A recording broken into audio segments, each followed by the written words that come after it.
बड़ी खबर, रामपुर में एसटीएफ ने एनकाउंटर में मार गिराया। रामपुर में मारा गया दीपक हत्याकांड का मुख्य आरोपी जुबैर पर 1 लाख रुपए का इनाम था।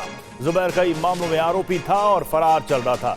जानवरों की चोरी करने से रोकने पर तस्करों ने दीपक की हत्या कर दी।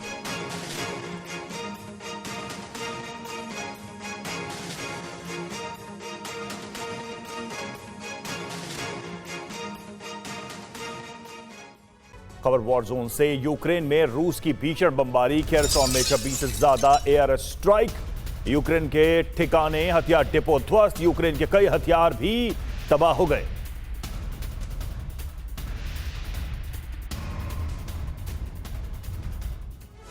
संयुक्त राष्ट्र महासभा के दौरान हुई मीटिंग में ट्रंप और ज़ेलेंस्की रूस विनाश का ब्लूप्रिंट तैयार कर चुके हैं।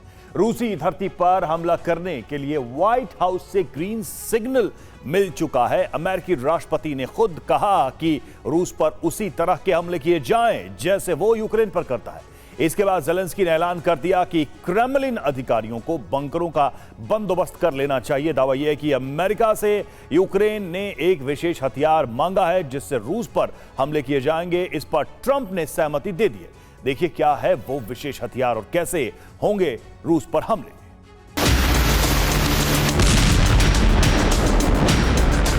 Russia's paper tiger.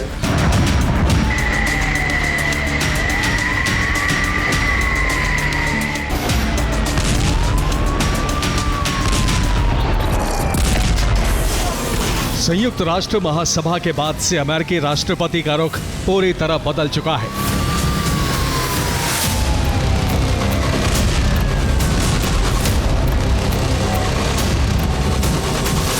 अब वह रूस के साथ डिप्लोमेसी पर नहीं बल्कि यूक्रेन को ताकत देने पर फोकस कर रहे हैं। यूएनजीए में यूक्रेन के राष्ट्रपति वोलोदिमीर ज़ेलेंस्की और डोनाल्ड ट्रंप की मुलाकात के बाद यह तय हो चुका है कि अब रूस पर बड़े और ताकतवर हमले होंगे।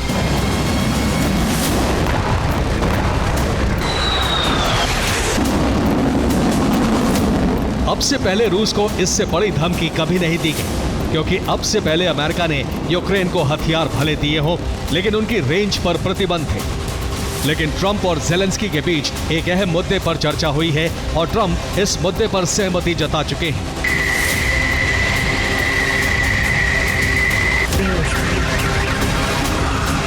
ज़ेलेंस्की ने ट्रंप से एक खास वेपन सिस्टम मांगा है। ज़ेलेंस्की ने कहा है कि अगर यूक्रेन के पास यह विशेष हथियार होगा तो पुतिन पर समझौते का दबाव बढ़ेगा। ट्रंप ने कहा है वो इस मुद्दे पर काम करेंगे।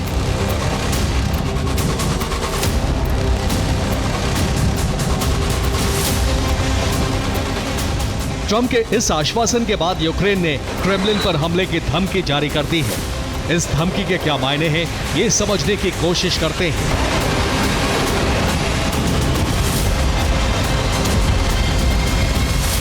ज़ेलेंस्की ने जो विशेष हथियार मांगा है वो लॉन्ग रेंज टोमाहॉक मिसाइल हो सकती है, जिसकी रेंज 3000 किलोमीटर तक है। ये मिसाइल यूक्रेन को दी जा सकती है। आशंका यह भी है कि यूक्रेन ने टैक्टिकल न्यूक्लियर वेपन की मांग की हो, हालांकि ये मांग पूरी होने की संभावना कम है।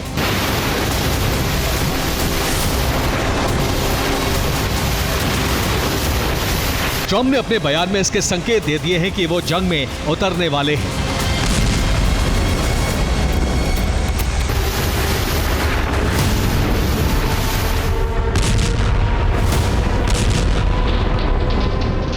ट्रंप ने कहा है कि ये जंग हमारी होती तो 1 हफ्ते में खत्म हो जाती।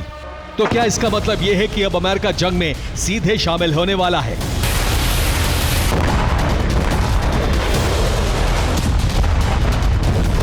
मंगलवार को न्यूयॉर्क में हुई मुलाकात में ट्रंप ने यूक्रेन को लॉन्ग रेंज हमलों की छूट दे दी है।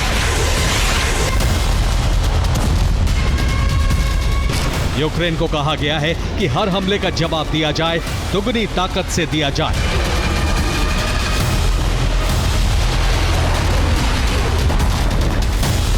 सवाल यह है कि अब ट्रंप का टारगेट क्या है। पहला टारगेट हो सकता है रूसी राजधानी मॉस्को पर बड़े मिसाइल हमले। दूसरा टारगेट हो सकता है रूस के शांत इलाकों में जंग भड़काना। तीसरा टारगेट हो सकता है ऊर्जा ठिकानों, सामरिक ठिकानों, प्रशासनिक ठिकानों पर हमले। चौथा टारगेट हो सकता है रूस के एक्सक्लेव कैलिनिनग्राद को टारगेट करना।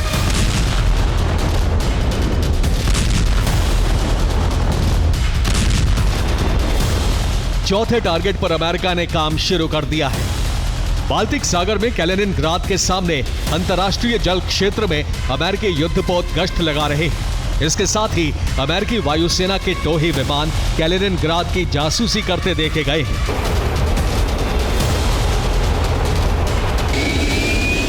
अमेरिका कैलिनिनग्राद के करीब मौजूद है।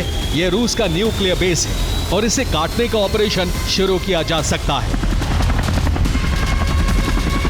कैलिनिनग्राद की स्थिति क्या है ये भी समझिए। ये इलाका बाल्टिक सागर के तट पर है। तीन ओर से दो नेटो देश पोलैंड और लिथुआनिया के बीच घिरा हुआ है, इसलिए इसे रूसी एक्सक्लेव कहा जाता है जो मेनलैंड से दूर है।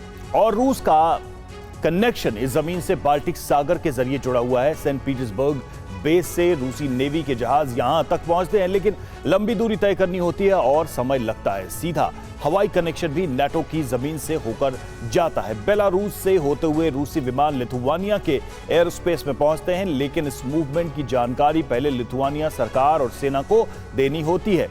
इस तरह यहां पहुंचना मुश्किल है और ये टुकड़ा रूसी सेना के लिए सामरिक तौर पर अहम भी है। अब अमेरिका ने इसके करीब सैन्य गतिविधि तेज कर दी है। अगर इस हिस्से को रूस से काटना है तो यूक्रेन से सेना कैलिनिनग्राद पर ऑपरेशन चला सकती है, लेकिन इसके लिए पोलिश सेना की मदद लेनी होगी। नेटो का यह देश अमेरिका के कहने पर यूक्रेन का साथ दे सकता है और दोनों देशों की सेनाएं मिलकर कैलिनिनग्राद का घेराव कर सकती हैं।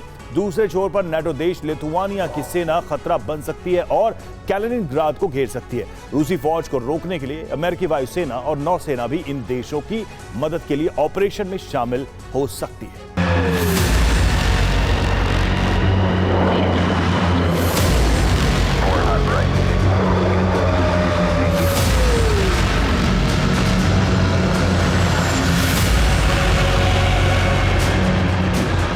ये सिर्फ अनुमान है कि अमेरिका ऐसा कर सकता है, लेकिन अगर कैलिनिनग्राद का घेराव हुआ तो रूस अमेरिका का सीधा युद्ध छिड़ सकता है। बहुत संभावना है कि ट्रंप यह खतरा मोल नहीं लेना चाहेंगे। ऐसे में उनका प्लान यही होगा कि युद्ध को रूस की जमीन पर शिफ्ट किया जाए।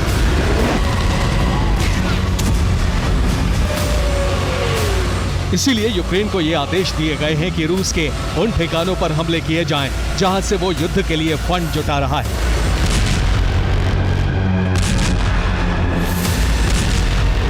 ट्रंप ने इसके संकेत भी दे दिए हैं। ट्रंप ने कहा है कि यूक्रेन को जैसे को तैसा नीति पर काम करना होगा। रूसी ऊर्जा ठिकानों, सामरिक ठिकानों पर हमले किए जाएं।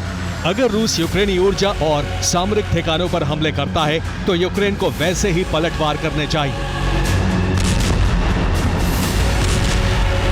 यूक्रेन के बजाय रूस की जमीन पर युद्ध शिफ्ट करने का प्लान खुद ज़ेलेंस्की यूएनजीए के मंच से रख चुके हैं।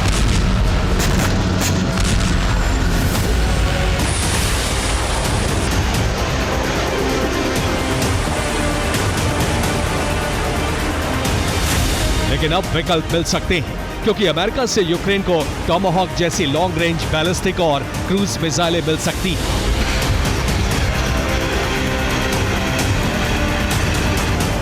इसके बाद रूसी ऊर्जा ठिकानों पर अगस्त और सितंबर से बड़े हमले शुरू हो सकते हैं। अगस्त और सितंबर के महीने में यूक्रेन ने रूस की कई रिफाइनरियों को नष्ट कर दिया है।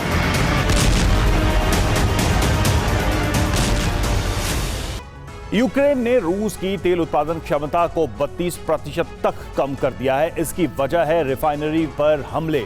14 सितंबर को यूक्रेन ने किरीशी ऑयल रिफाइनरी पर हमले किए। 13 सितंबर को यूक्रेन के ड्रोन रूस की नोवो उफा ऑयल रिफाइनरी पर गिरे। 7 सितंबर को यूक्रेन के ड्रोन फोर्सेस ने रूस की इलिस्की ऑयल रिफाइनरी को टारगेट किया। 8 सितंबर को रियाजान ऑयल रिफाइनरी पर ड्रोन हमले किए गए। 28 अगस्त को यूक्रेन ने एक साथ 2 रिफाइनरीज सिजरान और क्रास्नोदर ऑयल रिफाइनरी पर ड्रोन से हमला किया। इससे 3 दिन पहले 24 अगस्त को यूक्रेन ने एफिपिस्की ऑयल रिफाइनरी और कुइबिशेव ऑयल रिफाइनरी पर एक साथ ड्रोन से हमले किए थे।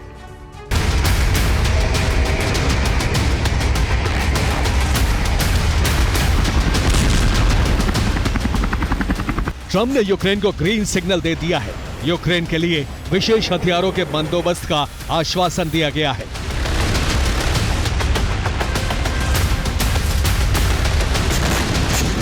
विशेष हथियार अगर मिलते हैं तो अमेरिका की मदद से यूक्रेन कैलिनिनग्राद पर हमले कर सकता है। सोची से व्लादिवोस्टॉक पर हमले की कोशिश कर सकता है। और डर यही है कि अगर रूस पर ऐसे हमले हुए तो महासंग्राम शुरू हो सकता है। Bureau report, TV9 Bharatvarsh.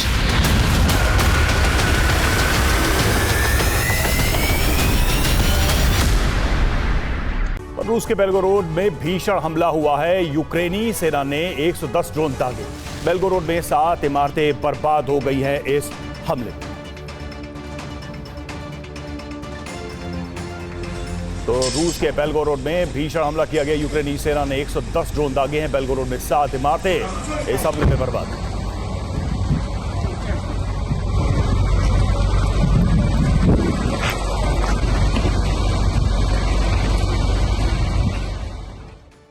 Europe में रूस ने नई रणनीति बनाई है जिससे यूरोपीय देश घबराकर यूक्रेन को हथियारों की सप्लाई रोक दे। पहले पूर्वी यूरोप, फिर उत्तरी यूरोप और अब पश्चिमी यूरोप में रूस ने ड्रोन से घुसपैठ की है। ड्रोन के अलावा फाइटर जेट भेजकर सीधा चैलेंज किया है कि रूस कहीं भी हमला कर सकता है। खास बात यह कि इस बार फ्रांस के एयर स्पेस में रूस के ड्रोन जा घुसे, जबकि इससे पहले डेनमार्क के 4 एयरपोर्ट पर पहुंचे थे। अब नाटो मीटिंग करने वाला है जिसमें तय होगा कि यूरोप में आर्टिकल 5 लागू किया जाए या नहीं। जिस प्लान में रूस काम कर रहा है उससे संकेत मिल रहा है कि यूक्रेन में तबाही सिर्फ बड़े युद्ध का रिहर्सल है।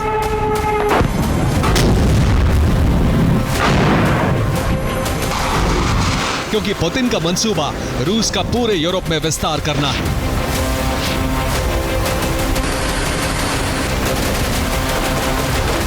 जिस तेजी से रूस के ड्रोन और जेट यूरोपीय देशों में घुस रहे हैं वो अचानक नहीं हुआ है, बल्कि उसके पीछे रूस की बड़ी तैयारी है।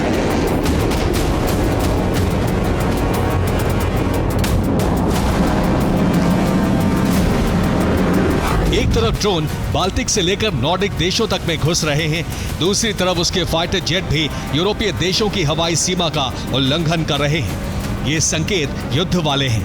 दरअसल रूस उकसा रहा है। अगर नेटो ने पलटवार किया तो रूस को नेटो देशों पर हमले का मौका मिल जाएगा और फिर यूरोप एक लंबे युद्ध में घिर जाएगा।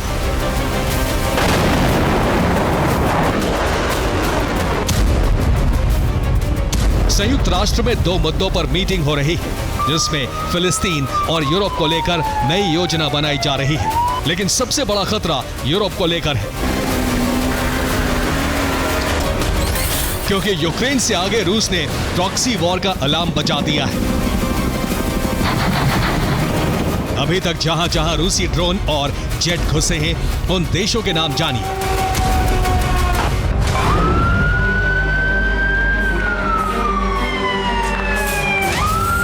Poland, Lithuania, Estonia, Romania, Moldova, Denmark और फ्रांस। इन देशों में रूसी ड्रोन और जेट एयरबेस और एयरपोर्ट के एकदम पास तक जा पहुंचे, जो सीधे तौर पर एक धमकी है। ऐसा बार बार होना युद्ध की ललकार है, जिसके लिए अभी नेटो तैयार नहीं है।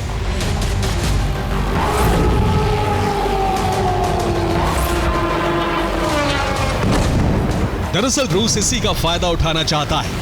रूस को जानकारी है कि अमेरिका अभी नेटो से कदम पीछे खींच रहा है, क्योंकि युद्ध विराम को लेकर ट्रंप का साथ देने में यूरोपीय देश पूरी तरह साथ नहीं थे।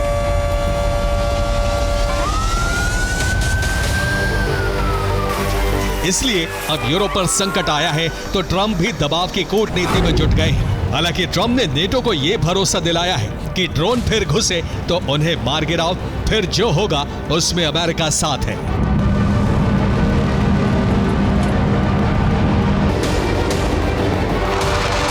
नेटो ने पोलैंड में ड्रोन घुसपैठ के बाद आर्टिकल 4 लागू कर दिया था।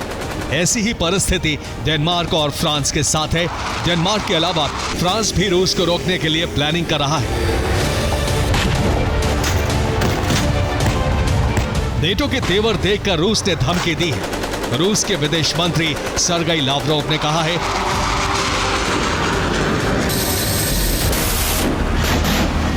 नेटो को हर कदम सोच समझकर आगे बढ़ाना चाहिए। रूसी धरती पर युद्ध छिड़ने का अपराध अगर किया तो इसका परिणाम खौफनाक होगा।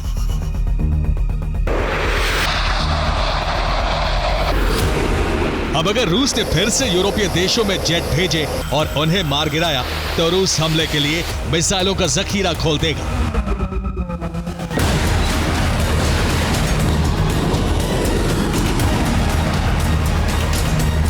फिर यूरोप को महाविनाश से कोई नहीं बचा सकता।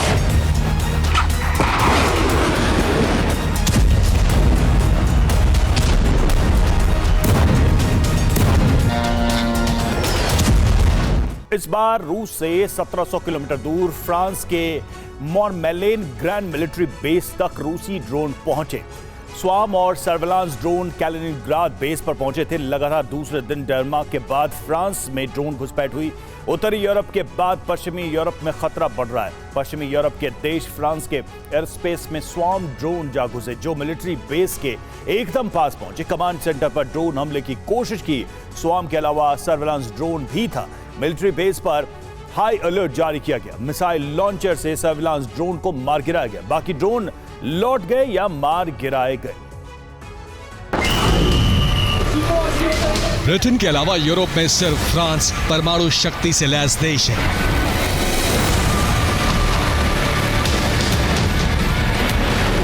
रूस ने फ्रांस में ड्रोन और जेट भेजकर सीधा चैलेंज किया है कि रूस कहीं तक भी हमला करने में सक्षम है।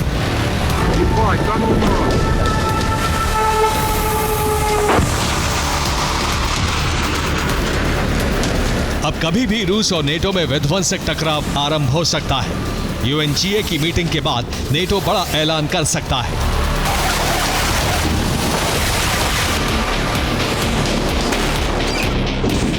हालांकि अभी अमेरिका से ग्रीन सिग्नल मिलना बाकी है।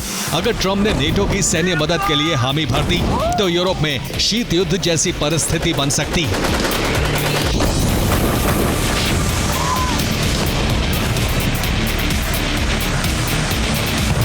अभी की जो परिस्थिति है उसमें अगर देखा जाए तो बिना अमेरिका के यूरोप में कम ही सैन्य ठिकाने हैं।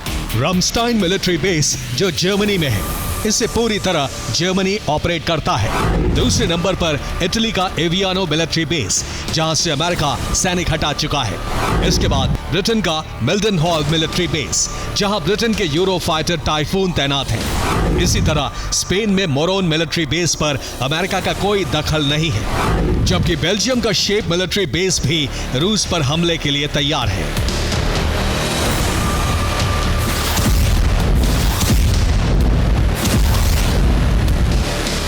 इसके अलावा फ्रांस और ब्रिटेन के परमाणु बम भी रूस के मुकाबले में बेहद कम है। यानी अगर रूस नेटो में टकराव बढ़ता है तो अमेरिका को नेटो की मदद के लिए आना ही होगा।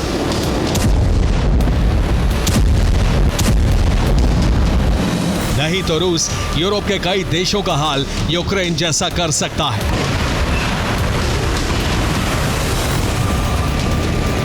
अभी तो सिर्फ रूस ने ड्रोन और जेट भेजकर तबाही का संकेत दिया है।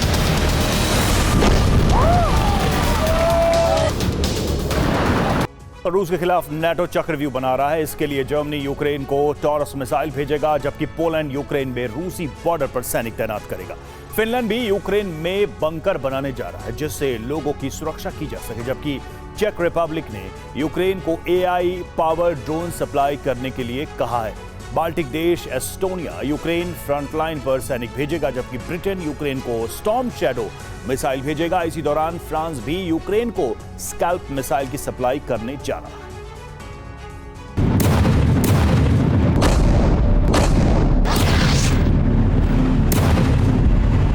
जमीन पर यूक्रेन से जंग चल रही है।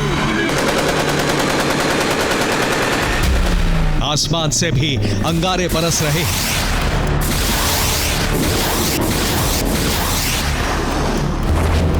जबकि हवाई रूट से दूसरे यूरोपीय देशों को रूस टारगेट कर सकता है।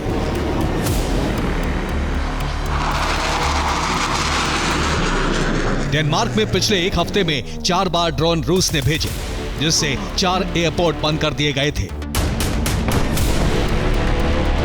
अब डेनमार्क भी नेटो से आर्टिकल 4 लागू करने के लिए कह रहा है, जबकि बाल्टिक सागर में युद्धाभ्यास करके नेटो पहले ही शक्ति प्रदर्शन कर रहा है कि वो बाल्टिक में रूस से टकराव के लिए तैयार है।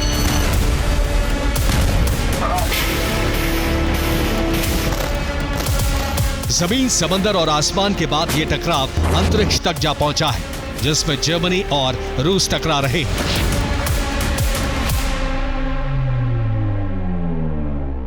जर्मनी के सैटेलाइट की जासूसी की जा रही है। 2 रूसी सैटेलाइट जर्मनी के सैटेलाइट पर नजर रख रहे हैं। जर्मनी उस सैटेलाइट का इस्तेमाल सैन्य गतिविधि के लिए करता है। जर्मनी ने 2030 तक के लिए बड़ा स्पेस प्रोग्राम तैयार किया है, जो कई मिलिट्री ऑपरेशन से जुड़ा है। इसको लेकर रूस चौकन्ना है, कहीं जर्मनी युद्ध के लिए कोई बड़ी तैयारी तो नहीं कर रहा। इसी वजह से रूस अंतरिक्ष में लगातार जर्मनी के सैटेलाइट पर निगरानी रख रहा है। ये टकराव बढ़ सकता है, जिसका असर पूरे यूरोप पर पड़ सकता है। Bureau report, TV9 Bharat. और युद्ध में यूक्रेन को बड़ा नुकसान। जी हां, यूक्रेन के 1540 सैनिक मारे गए। यूक्रेन के 4 शहरों पर रूस का कब्जा।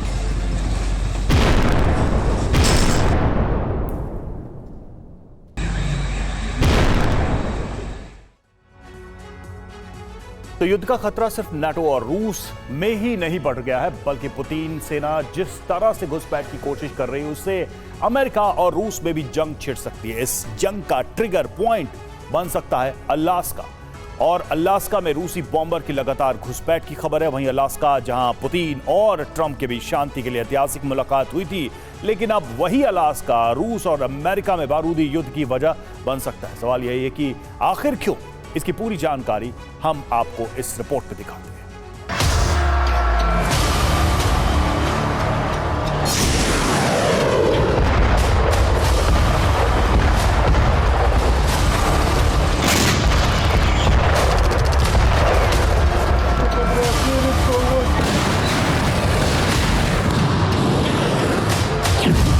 पंद्रह अगस्त 2025। इसी तारीख को रूस के राष्ट्रपति व्लादिमीर पुतिन और अमेरिका के राष्ट्रपति डोनाल्ड ट्रंप के बीच अलास्का में ऐतिहासिक मुलाकात हुई थी। इस मुलाकात के बाद माना जा रहा था कि यूक्रेन युद्ध की आग बहुत जल्द शांत हो जाएगी, लेकिन हुआ इसका ठीक उलट।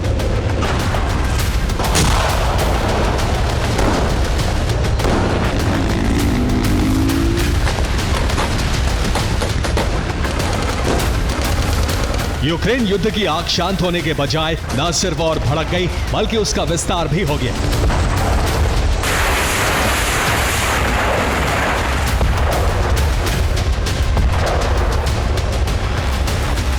यूक्रेन युद्ध का तनाव इतना बढ़ गया कि उसकी जद में पूरा यूरोप और अमेरिका भी आ गया।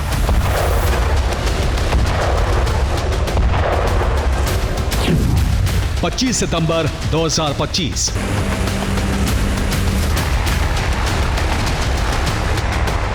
इसी तारीख को अलास्का के पास यानी अमेरिका के बेहद करीब रूस के 4 लड़ाकू विमान पहुंच गए। वही अलास्का जहां 42 दिन पहले पुतिन और ट्रंप एक दूसरे से मिले थे। अलास्का के पास रूस के जो विमान पहुंचे वो कोई आम विमान नहीं थे, बल्कि रूस के 2 Tu-95 एटमी बॉम्बर और 2 Su-35 फाइटर जेट थे।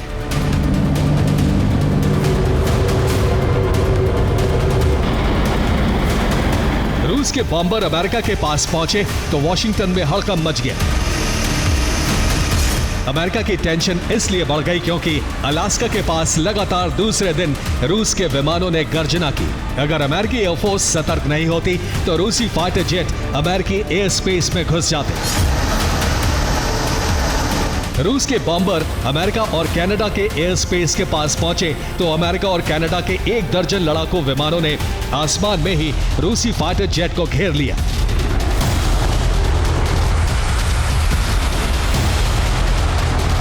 हवा में ही अमेरिका और रूस के विमान में काफी देर तक टकराव और तनातनी देखने को मिली। अमेरिकी एयरफोर्स की कई बार की चेतावनी के बाद रूसी विमान अपने बेस पर लौट आए।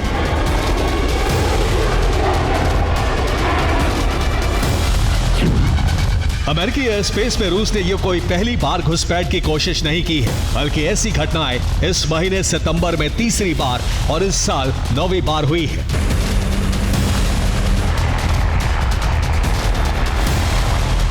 रूस की इसी आक्रामकता के बाद अमेरिका की टेंशन बढ़ गई है। ISW की रिपोर्ट में यह दावा किया जा रहा है कि अब पुतिन सीधे अमेरिका से जंग लड़ने की तैयारी कर चुके हैं। यही वजह है कि बार बार विमान भेजकर अमेरिकी सुरक्षा से जुड़ी अहम जानकारियां जुटा रहे हैं। तो सवाल यही है कि क्या रूसी सेना अब अमेरिका पर हमला करने जा रही है? अगर ऐसा हुआ तो क्या रूस और अमेरिका में तीसरा विश्व युद्ध छिड़ जाएगा?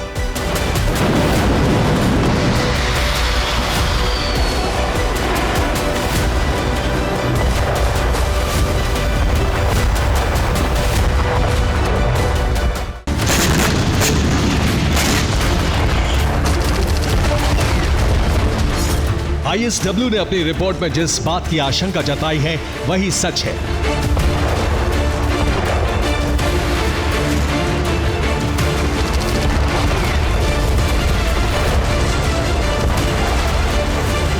रूसी सेना अमेरिका से जंग लड़ने की तैयारी कर चुकी है।